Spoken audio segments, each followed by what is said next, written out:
ಆತ್ಮೀಯ ಸ್ಪರ್ಧಾ ಮಿತ್ರರೇ, ನಾನು ನಿಮ್ಮ ಮಾರೇಗೌಡ ಸರ್, ಎಕ್ಸಲೆಂಟ್ ಇತಿಹಾಸ ಪುಸ್ತಕದ ಆಥರ್. ವಿದ್ಯಾರ್ಥಿಗಳೇ, ಇಂದಿನ ಈ ಒಂದು ತರಗತಿಯಲ್ಲಿ ನಾವು ಇತಿಹಾಸದ ಕರ್ನಾಟಕ ಇತಿಹಾಸದ ಪ್ರಶ್ನೆ ಮತ್ತು ಉತ್ತರಗಳನ್ನ ಬಗ್ಗೆ ಚರ್ಚೆಯನ್ನು ಮಾಡೋಣ ವಿದ್ಯಾರ್ಥಿಗಳೇ. ಅದಕ್ಕಿಂತ ಮೊದಲು ನೋಡಿ, ಎಕ್ಸಲೆಂಟ್ ಇತಿಹಾಸ ಪ್ರಾಚೀನ, ಮಧ್ಯಕಾಲೀನ, ಆಧುನಿಕ ಭಾರತ ಮತ್ತು ಕರ್ನಾಟಕ ಇತಿಹಾಸದ 4 ಭಾಗಗಳನ್ನು ವಿವರಣಾತ್ಮಕವಾಗಿ ಒಳಗೊಂಡಿರುವಂತದ್ದು. ನೋಡಿ, ಪ್ರಸ್ತುತ ಏನ್ ನೋಟಿಫಿಕೇಶನ್ ಆಗಿದೆ ವಿದ್ಯಾರ್ಥಿ, ಎಲ್ಲಾ ಒಂದು ಎಕ್ಸಾಮ್ಗಳಿಗೆ ಇನ್ನು 2-3 ವರ್ಷಗಳ ಕಾಲ ಏನು ಅಪ್ಡೇಟ್ ಬೇಕಿಲ್ಲ, ಅಷ್ಟು ಅಪ್ಡೇಟ್ ಅನ್ನ ಮಾಡಿದ್ದೇನೆ. ಎಲ್ಲ ಕ್ವಶನ್ ಬ್ಯಾಂಕ್ ಅನ್ನು ಸೇರ್ಪಡೆ ಮಾಡಿದ್ದೇನೆ, ಎಲ್ಲ NCERT, DSRT ಎಲ್ಲವನ್ನ ನಾನು ಸೇರ್ಪಡೆ ಮಾಡಿದ್ದೇನೆ ವಿದ್ಯಾರ್ಥಿಗಳೇ. ಹೀಗಾಗಿ ನೀವು ಎಲ್ಲಾ ಆನ್ಲೈನ್ ಕೇಂದ್ರಗಳಲ್ಲಿ ಮತ್ತು ರಾಜ್ಯದ ಪ್ರಮುಖ ಪುಸ್ತಕ ಮಳಿಗೆಗಳಲ್ಲಿ ನೀವು ಕೊಂಡು ಅಧ್ಯಯನ ಮಾಡಬಹುದು ವಿದ್ಯಾರ್ಥಿಗಳೇ. ನೋಡಿ ವಿದ್ಯಾರ್ಥಿಗಳೇ, ಹಾಗಾದ್ರೆ ಇಂಥ ಒಂದು ಸಮಯದಲ್ಲಿ ಈ ಒಂದು ಪ್ರಥಮ ಪ್ರಶ್ನೆ ಯಾವ್ದಪ್ಪ ಅಂತಂದಾಗ ನೋಡಿ, ನವಕೋಟಿ ನಾರಾಯಣ. ನೋಡಿ, ನವಕೋಟಿ ನಾರಾಯಣ ಎಂಬ ಬಿರುದನ್ನ ಹೊಂದಿದ್ದವರು ಯಾರು? ಎಲ್ಲಿ ಕೇಳಿದನಪ್ಪ ಅಂದ್ರೆ ಇದು KSRP PC ನಲ್ಲಿ 2014 Navakoti Narayana. Option A Chikkadevaraya, option B Krishnadevaraya, option C Raja Wodeyar, option D Kanthirava Narasaraja Wodeyar. ನೋಡಿ, ಅಲ್ಲಿ ಏನ್ ಆಪ್ಷನ್ ಯಥಾವತ್ತ ಕೊಟ್ಟವನೇ ವಿದ್ಯಾರ್ಥಿಗಳೇ, ಅದೇ ರೀತಿ ನಾನು ಕೊಟ್ಟಿದ್ದೀನಿ, ಚೇಂಜ್ ಮಾಡಿಲ್ಲ ವಿದ್ಯಾರ್ಥಿಗಳೇ. ನೋಡಿ, ಸರಿಯಾದ ಉತ್ತರ ಅಂತಂದಾಗ ಚಿಕ್ಕದೇವರಾಯ. ನೋಡಿ, ಚಿಕ್ಕದೇವರಾಯ ಅಂದ್ರೆ ಒಂದೇ, ಚಿಕ್ಕದೇವರಾಜ ಒಡೆಯರ್. ನಾವು ಚಿಕ್ಕದೇವರಾಜ ಒಡೆಯರ್ ಅಂತ ಅಧ್ಯಯನ ಮಾಡ್ತೀವಿ. ಎಕ್ಸಾಮ್ ಈ ತರ ಕೊಟ್ಟವನೇ ಅಂದ್ರೆ ಯಾವುದೇ ತರ ಕೊಟ್ಟರು ನಾವು ಕರೆಕ್ಟ್ ಆಗಿ ಅರ್ಥ ಮಾಡ್ಕೊಬೇಕು ಅನ್ನೋದಕ್ಕೆ ಉದಾಹರಣೆ. ನೋಡಿ, ಚಿಕ್ಕದೇವರಾಜ ಒಡೆಯರ್ ನವಕೋಟಿ ನಾರಾಯಣ ಎಂಬ ಬಿರುದನ್ನು ಹೊಂದಿದ್ದಂತವರು. ಇವರಿಗಿದ್ದಂತ ಮತ್ತೊಂದು ಬಿರುದು ರಾಜ ಜಯದೇವ.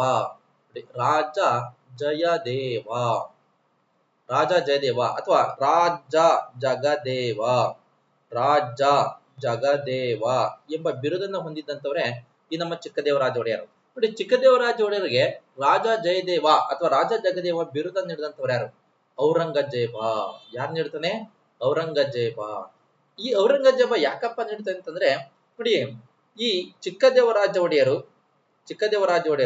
ತನ್ನ ಸಾಮ್ರಾಜ್ಯದ ಶಕ್ತಿಯನ್ನ ಹೆಚ್ಚಳ ಮಾಡಿಕೊಳ್ಳುವುದಕ್ಕಾಗಿ ಈ ಚಿಕ್ಕದೇವರಾಜ ಒಡೆಯರು ತನ್ನ ಮಂತ್ರಿ ಲಿಂಗಯ್ಯನನ್ನು, ಯಾರಿವರು?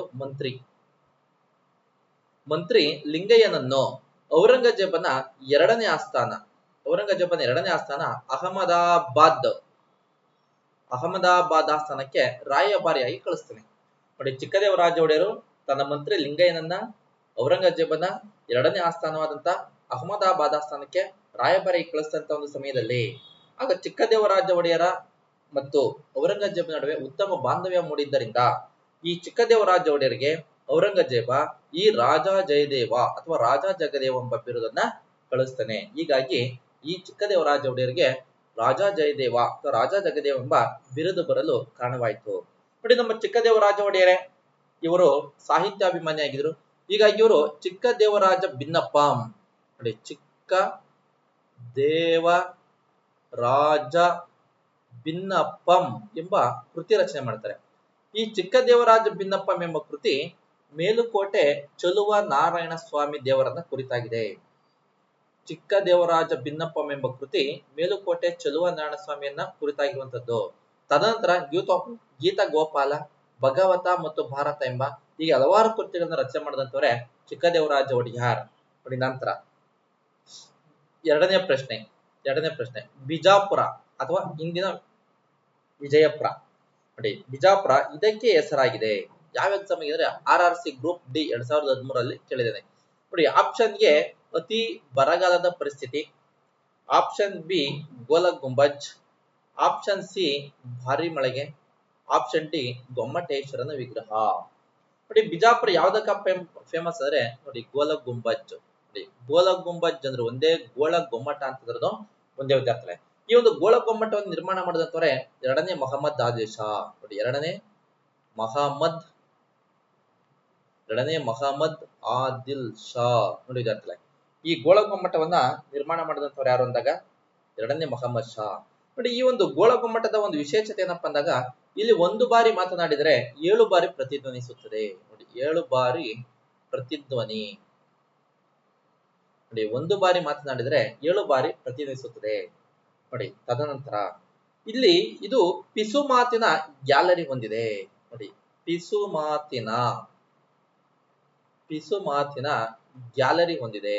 ನೋಡಿ, ಗೋಲ ಗುಂಬಜ್ ಒಂದು ಪಿಸುಮಾತಿನ ಗ್ಯಾಲರಿ ಗ್ಯಾಲರಿಯನ್ನ ಹೊಂದಿರುವಂತದ್ದು. ನೋಡಿ, ತದನಂತರ ಈ ಒಂದು ಗೋಳಗುಮ್ಮಟವನ್ನ 1686ರಲ್ಲಿ 1686ರಲ್ಲಿ ಯಾರು ಪೂರ್ಣಗೊಳಿಸಿದರು? ಔರಂಗಜೇಬ.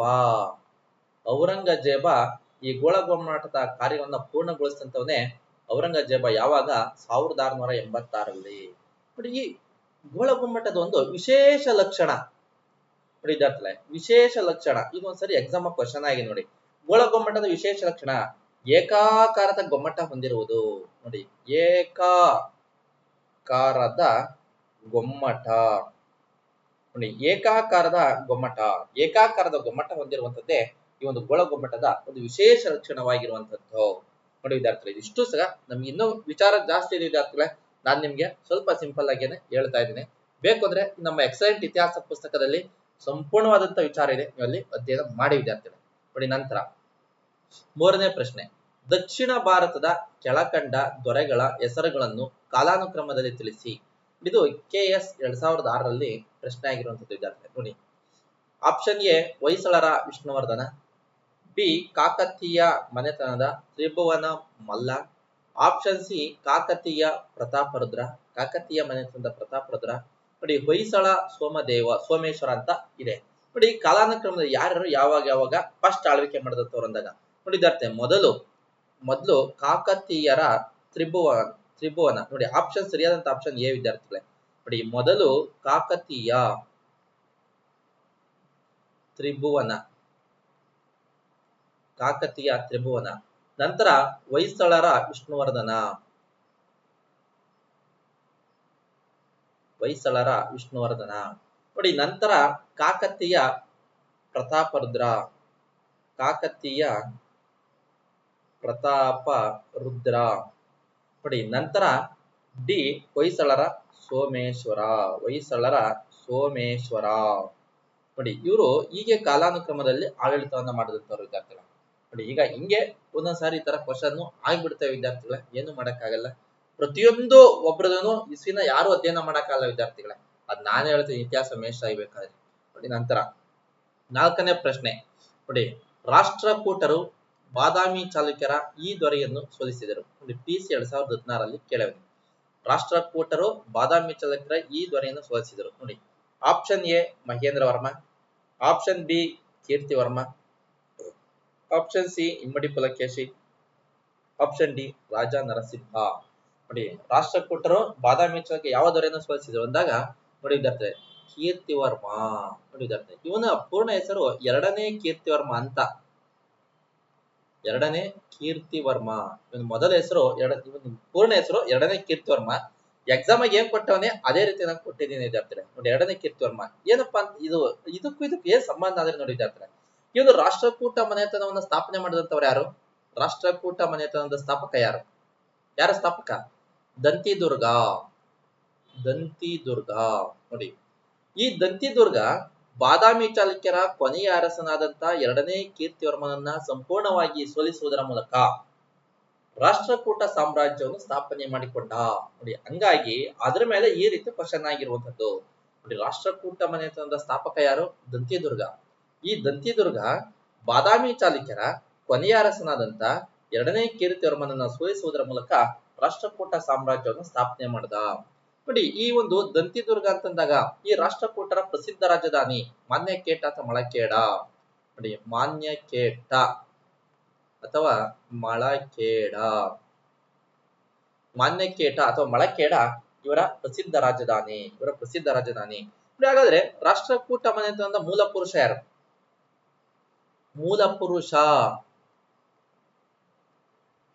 ರಾಷ್ಟ್ರಕೂಟ ಮನೆತನದ ಮೂಲ ಪುರುಷ ಯಾರು? ಒಂದನೇ ಕರ್ಕ. ನೋಡಿ, ಮೂಲ ಪುರುಷ ಅಂತಂದಾಗ ಒಂದನೇ ಕರ್ಕ. ಮೂಲ ರಾಜಧಾನಿ ಯಾವುದು? ಹಾಗಾದ್ರೆ ಮೂಲ ರಾಜಧಾನಿ ಯಲಚಪುರ. ನೋಡಿ, ಮೂಲ ರಾಜಧಾನಿ ಯಾವುದು? ಯಲಚಪುರ ಆಗಿತ್ತು. ನೋಡಿ, ರಾಷ್ಟ್ರಕೂಟ ಮನೆತನದ ಮೂಲ ಪುರುಷ ಅಂತಂದಾಗ ಒಂದನೇ ಕರ್ಕ, ಮೂಲ ರಾಜಧಾನಿ ಅಂದಾಗ ಯಲಚಪುರ, ಸಾಮ್ರಾಜ್ಯ ಸ್ಥಾಪಕ ಅಂದಾಗ ದಂತಿದುರ್ಗ. ಈ ದಂತಿದುರ್ಗನೇ ಇದೇ ಕೀರ್ತಿವರ್ಮನನ್ನ ಸೋಲಿಸುವುದರ ಮೂಲಕ ಸಾಮ್ರಾಜ್ಯವನ್ನ ಸ್ಥಾಪನೆ ಮಾಡಿಕೊಂಡ. ಪ್ರಸಿದ್ಧ ರಾಜಧಾನಿ ಎಂದಾಗ ಮಾನ್ಯಕೇಡ ಅಥವಾ ಮಳಕೇಡ ನಮ್ಮ ಕಲಬುರಗಿ ಜಿಲ್ಲೆಯಲ್ಲಿ ಇರುವಂತದ್ದು.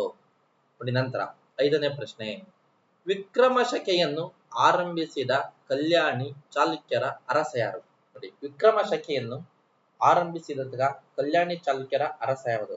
ನೋಡಿ, ಅಸಿಸ್ಟೆಂಟ್ ಟೌನ್ ಪ್ಲಾನರ್ ಅಲ್ಲಿ 2023 ಪ್ರಶ್ನೆ ಆಗಿದೆ ವಿದ್ಯಾರ್ಥಿಗಳು. ವಿಕ್ರಮ ಶಕೆಯನ್ನು ಆರಂಭಿಸಿದ ಕಲ್ಯಾಣಿ ಚಾಲುಕ್ಯರ ಅರಸ. ಆಪ್ಷನ್ ಎ 1ನೇ ಸೋಮೇಶ್ವರ, ಆಪ್ಷನ್ ಬಿ 2ನೇ ತೈಲಪ, ಆಪ್ಷನ್ ಸಿ 6ನೇ ವಿಕ್ರಮಾದಿತ್ಯ, ಆಪ್ಷನ್ ಡಿ 2ನೇ ಸೋಮೇಶ್ವರ. ನೋಡಿ ವಿದ್ಯಾರ್ಥಿಗಳೇ, ಸರಿಯಾದಂತ ಉತ್ತರ 6ನೇ ಸೋಮೇಶ್ವರ. ನೋಡಿ, ಕಲ್ಯಾಣಿ ಚಾಲುಕ್ಯರ ಅರಸ 6ನೇ ಸೋಮೇಶ್ವರನೇ ವಿಕ್ರಮ ಶಕೆಯನ್ನ ಆರಂಭಿಸ್ತಾನೆ. ಯಾವಾಗ ವಿಕ್ರಮ ಶಕೆಯನ್ನ ಆರಂಭಿಸಿದನೋ? 1076ರಲ್ಲಿ.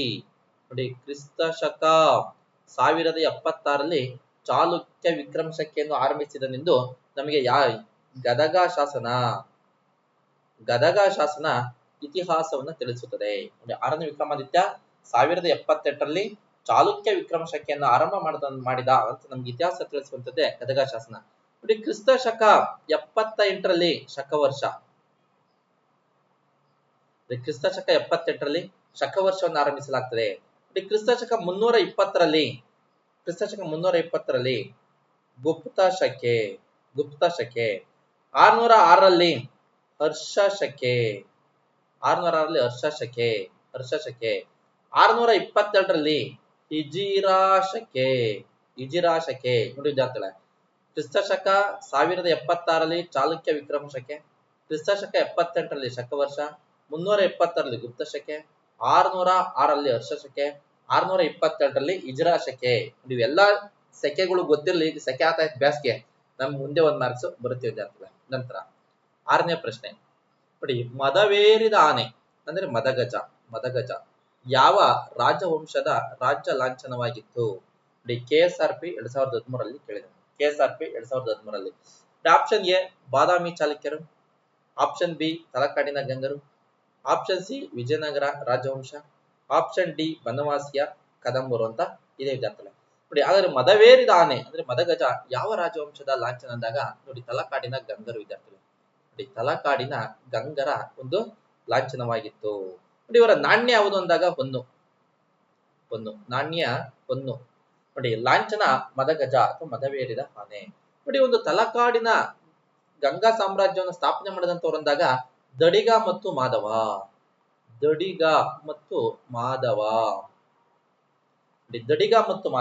ನೋಡಿ, ಗಂಗಾ ಮನೆತನವನ್ನು ಸ್ಥಾಪನೆ ಮಾಡಿದಂತವರೇ ದಡಿಗ ಮತ್ತು ಮಾಧವ. ನೋಡಿ, ಇವರು ತಲಕಾಡಿನ ಗಂಗರು ಕರ್ನಾಟಕವನ್ನು ಅತಿ ದೀರ್ಘಾವಧಿ ಆಳ್ವಿಕೆ ಮಾಡಿದವರು. ಕರ್ನಾಟಕವನ್ನು ಅತಿ ದೀರ್ಘಾವಧಿ ಆಡಳಿತ ಮಾಡಿದ ಮನೆತನ. ನೋಡಿ, ಕರ್ನಾಟಕವನ್ನ ಅತಿ ದೀರ್ಘಾವಧಿ ಆಳ್ವಿಕೆ ಮಾಡಿದಂತ ರಾಜ ಮನೆತನ ಅಂತ ನಮ್ಮ ತಲಕಾಡಿನ ಗಂಗರು. ನೋಡಿ, ಇವರು 4 ರಾಜಧಾನಿಗಳನ್ನ ಹೊಂದಿದ್ರು. ನೋಡಿ, ಆರಂಭಿಕ ರಾಜಧಾನಿ ಕೋಲಾರ, ಅಂದಿನ ಕೋಲಾಲ. 2ನೇ ರಾಜಧಾನಿ ಮತ್ತು ಪ್ರಸಿದ್ಧ ರಾಜಧಾನಿ ತಲಕಾಡು ಮೈಸೂರು ಜಿಲ್ಲೆ. 3ನೇ ರಾಜಧಾನಿ ಮಣ್ಣೆ ಅಥವಾ ಮಾನ್ಯಪುರ, ಬೆಂಗಳೂರು ಗ್ರಾಮಾಂತರ ಜಿಲ್ಲೆ, ನೆಲಮಂಗಲ ತಾಲೂಕು. 4ನೇ ರಾಜಧಾನಿ ಮಾಕುಂದ, ರಾಮನಗರ ಜಿಲ್ಲೆ, ಚನ್ನಪಟ್ಟಣ ತಾಲೂಕು. ಹೀಗೆ ಕರ್ನಾಟಕದ ಇತಿಹಾಸದಲ್ಲಿ ಪ್ರಥಮ ಬಾರಿಗೆ 4 ರಾಜಧಾನಿಗಳನ್ನ ಹೊಂದಂತವರು ಸಹ ಈ ನಮ್ಮ ತಲಕಾಡಿನ ಗಂಗರು. ನಂತರ 7ನೇ ಪ್ರಶ್ನೆ ತಾಳಗುಂದ ಶಾಸನದ ಕರ್ತೃ ಯಾರು? ನೋಡಿ, SDA 2021ರಲ್ಲಿ. ನೋಡಿ, ತಾಳಗುಂದ ಶಾಸನದ ಕರ್ತೃ ಯಾರಪ್ಪ ಅಂತಂದಾಗ ನೋಡಿ ಅಂತ ಕ್ವಶನ್ ಆಗಿದೆ. ಯಾವ್ದ್ರಾಗ? SDA 2021ರಲ್ಲಿ. Option A Ravikirti, option B Kubja ಕವಿ, ಆಪ್ಷನ್ ಸಿ ಹರಿಸೇನ, ಮೇಲಿನ ಎಲ್ಲವೂ ಅಂತ ಉತ್ತರ ಇದೆ ವಿದ್ಯಾರ್ಥಿಗಳು. ನೋಡಿ, ತಾಳಗುಂದ ಶಾಸನ ಕೆತ್ತಂತ ಕರ್ತೃ ಯಾರಪ್ಪ ಅಂದಾಗ ಕುಬ್ಜ ಕವಿ. ಇವನೇ ಕುಬ್ಜ ಕವಿ. ತಾಳಗುಂದ ಶಾಸನವನ್ನ ಜಾರಿಗೊಳಿಸಿದಂತವ್ರು ಯಾರಪ್ಪ ಅಂದಾಗ ಕದಂಬರ ಅರಸ ಶಾಂತಿವರ್ಮ. ಯಾರು? ಶಾಂತಿವರ್ಮ. ಶಾ ಬದಲಾಗಿ ನೀವು ವಾ ಹಾಕ್ಬಿಟ್ರೆ ವಿದ್ಯಾರ್ಥಿಗಳ ವಾಂತಿವರ್ಮ ಆಗ್ಬಿಡ್ತದೆ. ಶಾಂತಿವರ್ಮ ನಮ್ಗೆ ಎಲ್ಲಿ ದೊರೆತಿದೆ? ತಾಳಗುಂದ ಶಾಸನ ಶಿವಮೊಗ್ಗ ಜಿಲ್ಲೆಯಲ್ಲಿ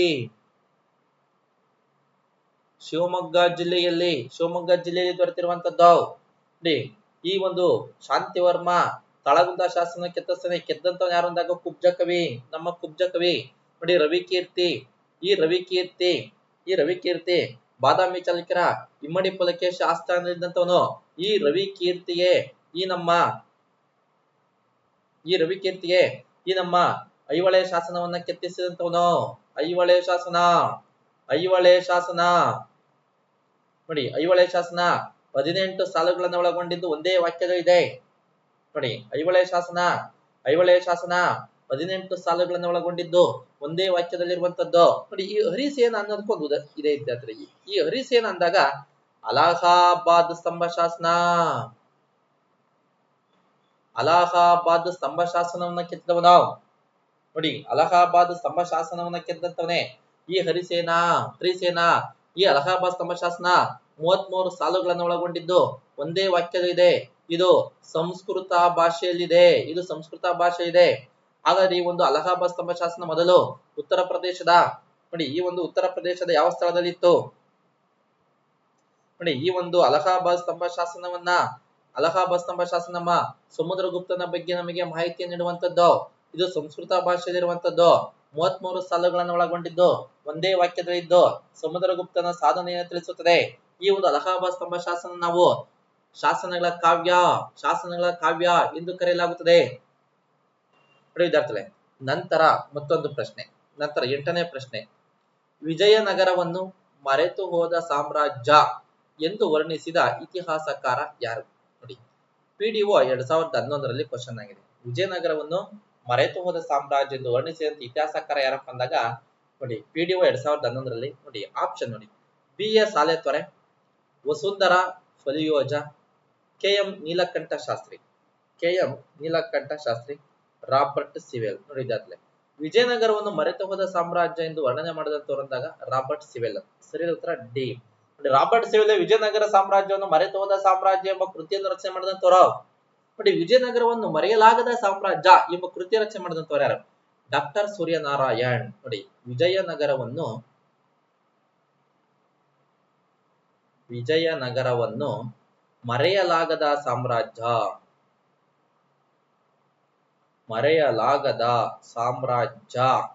ಎಂಬ ಕೃತಿ ರಚನೆ ಮಾಡಿದಂತವರು ಡಾಕ್ಟರ್ ಸೂರ್ಯನಾರಾಯಣ್. ವಿದ್ಯಾರ್ಥಿಗಳೇ, ವಿಜಯನಗರವನ್ನು ಮರೆಯಲಾಗದ ಸಾಮ್ರಾಜ್ಯ ಎಂಬ ಕೃತಿ ರಚನೆ ಮಾಡಿದವರು ಅಂದಾಗ ಡಾಕ್ಟರ್ ಸೂರ್ಯನಾರಾಯಣ್. ನೋಡಿ, ನಂತರ 8ನೇ ಪ್ರಶ್ನೆ. ಸಿಂಧೂ ಜನರು ಯಾರನ್ನು ಪೂಜಿಸುತ್ತಾರೆ? ನೋಡಿ, CRPC 2011ರಲ್ಲಿ ನೋಡಿ option A Pashupati, option B Ayyappa ದೇವರು, option C Hanuman, option D ಮೇಲಿನ ಯಾವುದೂ ಅಲ್ಲ. ನೋಡಿ ವಿದ್ಯಾರ್ಥಿಗಳೇ, ಸಿಂಧೂ ಜನರು ಪಶುಪತಿ. ನೋಡಿ, ಸಿಂಧೂ ಜನರು ಪಶುಪತಿಯನ್ನ ಪೂಜೆ ಮಾಡುತ್ತಾರೆ. ನೋಡಿ, ಇವರ ಪೂಜನೀಯ ದೈವ ಪಶುಪತಿ. ನೋಡಿ, ಸಿಂಧೂ ಜನರ ಪೂಜನೀಯ ದೈವ ಪಶುಪತಿ. ಪಶುಪತಿಯನ್ನೇ ಪ್ರಾಣಿಗಳ ಒಡೆಯ ಎಂದು ಕರೆತಿದ್ದರು. ಇವನನ್ನೇ ಪಶುಪತಿಯನ್ನೇ ತ್ರಿಮೂರ್ತಿ ಎಂದು ಕರೆತಿದ್ದರು. ನೋಡಿ, ಪಶುಪತಿಯನ್ನೇ ಪ್ರಾಣಿಗಳ ಒಡೆಯ ಅಥವಾ ತ್ರಿಮೂರ್ತಿ ಎಂದು ಕರೆತಿದ್ದರು. ನೋಡಿ, ಪೂಜನೀಯ ದೈವ ಪಶುಪತಿ ಅಥವಾ ಪ್ರಾಣಿಗಳ ಒಡೆಯ. ನೋಡಿ, ಈ ಒಂದು ಸಿಂಧೂ ಜನರ ಪೂಜನೀಯ ಮರಗಳು ಯಾವುವು? ಸಿಂಧೂ ಜನರ ಪೂಜನೀಯ ಮರಗಳು ಅರಳಿ ಮರ ಮತ್ತು ಬೇವಿನ ಮರ.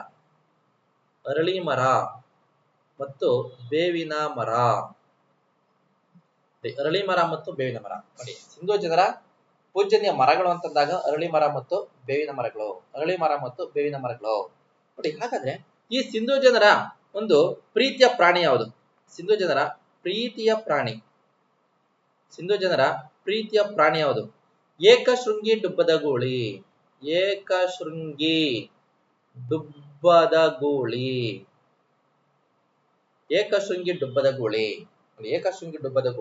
ಆದ್ರೆ ಪ್ರೀತಿಯ ಪಕ್ಷಿ ಯಾವುದು? ಪ್ರೀತಿಯ ಪಕ್ಷಿ ಹಾರಿ ಹೋಗೋ ಪಾರಿವಾಳ. ಹಾರಿ ಹೋಯ್ತೋ ಗೆಳೆಯ ಪ್ರೀತಿಯ ಪಾರಿವಾಳ ಹಾರಿ ಹೋಯ್ತ ಗೆಳೆಯ ಆಯ್ತಲ್ಲ, ಆ ಪಾರಿವಾಳನೇ ಸಿಂಧೂ ಜನರ ಒಂದು ಪ್ರೀತಿಯ ಪಕ್ಷಿ ಆಗಿತ್ತು. ನೋಡಿ, ನಂತರ 10ನೇ ಪ್ರಶ್ನೆ. ಶಿಲ್ಪವೇದ ಇದರ ಭಾಗವಾಗಿದೆ. ನೋಡಿ, ಇದು KSRP 2014ರಿಗೆ ಕೇಳಲಾಗಿದೆ.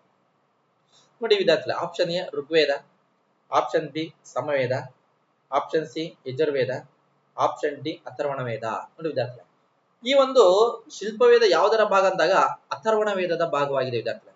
ನೋಡಿ ವಿದ್ಯಾರ್ಥಿಗಳೇ, ನಾವು 4 ವೇದಗಳನ್ನ ಮತ್ತು ಉಪವೇದಗಳನ್ನು ಅಧ್ಯಯನ ಮಾಡ್ತೀವಿ. ನೋಡಿ ವೇದಗಳು ಒಂದ್ ಕಡೆ ನೀವು ಬರೆದು ತೋರಿಸ್ಬಿಡ್ತೀನಿ. ವೇದಗಳು, ಉಪವೇದಗಳು, ವೇದಗಳು ಮತ್ತು ಉಪವೇದಗಳು. ನೋಡಿ ವೇದಗಳು ಅಂತಂದಾಗ ಋಗ್ವೇದ, ಯಜುರ್ವೇದ, ಸಾಮವೇದ, ಅಥರ್ವಣ ವೇದ. ನೋಡಿ ಋಗ್ವೇದದ ಉಪವೇದ ಆಯುರ್ವೇದ. ನೋಡಿ ಯಜುರ್ವೇದದ ಉಪವೇದ ಧನುರ್ವೇದ. ಸಾಮವೇದದ ಉಪವೇದ ಗಂಧರ್ವ ವೇದ, ಗಂಧರ್ವ ವೇದ. ನೋಡಿ ಅಥರ್ವಣ ವೇದದ ಉಪವೇದ ಶಿಲ್ಪವೇದ, ಶಿಲ್ಪವೇದ. ನೋಡಿ ವಿದ್ಯಾರ್ಥಿಗಳೇ, ಇದಿಷ್ಟು ನಮಗೆ ಗೊತ್ತಿದ್ರೆ ಅವ್ನಿಗೆ ನೋಡಿ 4 ಸಿಂಗಲ್ ಆಗಿ ಕೇಳಿದ್ರೆ 4 ಪ್ರಶ್ನೆ ವಿದ್ಯಾರ್ಥಿಗಳೇ. ಸಿಂಗಲ್ ಆಗಿ ಕೇಳಿದ್ರೆ 4 ಪ್ರಶ್ನೆ, ಹೊಂದಿಸಿ ಬರೀರಿ ಕೇಳಿದ್ರೆ ಒಂದೇ ಪ್ರಶ್ನೆ. ನೋಡಿ ಆಯುರ್ವೇದ, ಧನುರ್ವೇದ, ಗಂಧರ್ವ ವೇದ, ಶಿಲ್ಪವೇದ, ಹೀಗೆ 4 ವೇದಗಳಿಗೆ 4 ಉಪವೇದಗಳನ್ನ ನಾವು ಅಧ್ಯಯನ ಮಾಡ್ತೇವೆ. ಅದರ ಆಧಾರದ ಮೇಲೆ ಈ ರೀತಿ ಕ್ವಶನ್ ಹಾಕಿರುವಂತದ್ದು ವಿದ್ಯಾರ್ಥಿಗಳೇ. ನೋಡಿ ಇದರ ಇಂದಿನ ತರಗತಿ ಇಷ್ಟು ನಾವು ಅಧ್ಯಯನ ಮಾಡಿದ್ದೇವೆ. ಧನ್ಯವಾದಗಳು. ನೋಡಿ ಇದರ ಉತ್ಕೀಯ ಆನ್ಸರ್ಗಳೆಲ್ಲ ನಾನು ಮತ್ತೆ ಲಾಸ್ಟ್ ಅಲ್ಲಿ ಕೊಟ್ಟಿದ್ದೀನಿ ವಿದ್ಯಾರ್ಥಿಗಳೇ. ಮತ್ತೆ ನಿಮ್ಗೆ ಹೆಚ್ಚಿನ ಇತಿಹಾಸ ಅಂತಂದಾಗ ವಿದ್ಯಾರ್ಥಿಗಳೇ, ನೀವು ಈ ಎಕ್ಸಲೆಂಟ್ ಇತಿಹಾಸವನ್ನು ಅಧ್ಯಯನ ಮಾಡಿ ವಿದ್ಯಾರ್ಥಿ, ಬೇರೆ ಯಾವುದೇ ಪುಸ್ತಕ ಅಧ್ಯಯನ ಮಾಡಬೇಡಿ. ಯಾಕೆಂದ್ರೆ ಪಕ್ಕ ಅಪ್ಡೇಟ್ ಆಗಿರುವಂತದ್ದು ಪ್ರಾಚೀನ, ಮಧ್ಯಕಾಲೀನ, ಆಧುನಿಕ ಕರ್ನಾಟಕ ಇತಿಹಾಸದ ವಿವರಣಾತ್ಮಕವಾದಂತಹ ವಿಚಾರವನ್ನ ಒಳಗೊಂಡಿರುವಂತದ್ದು. ಅದಕ್ಕಾಗಿ ನೀವು ಇದನ್ನ ಅಧ್ಯಯನ ಮಾಡಿ ಅಂತ ನಾನು ನಿಮ್ಗೆ ಹೇಳ್ತಾ ಇದ್ದೀನಿ ವಿದ್ಯಾರ್ಥಿಗಳೇ. Thank you. ಮತ್ತೆ ಭೇಟಿಯಾಗೋಣ. ಸಬ್ಸ್ಕ್ರೈಬ್ ಮಾಡಿ, ಶೇರ್ ಮಾಡಿ, ಲೈಕ್ ಮಾಡಿ ಅಂತ ಹೇಳ್ತಾ ತರಗತಿಯನ್ನ ಮುಕ್ತಾಯ ಮಾಡ್ತೇನೆ. Thank you.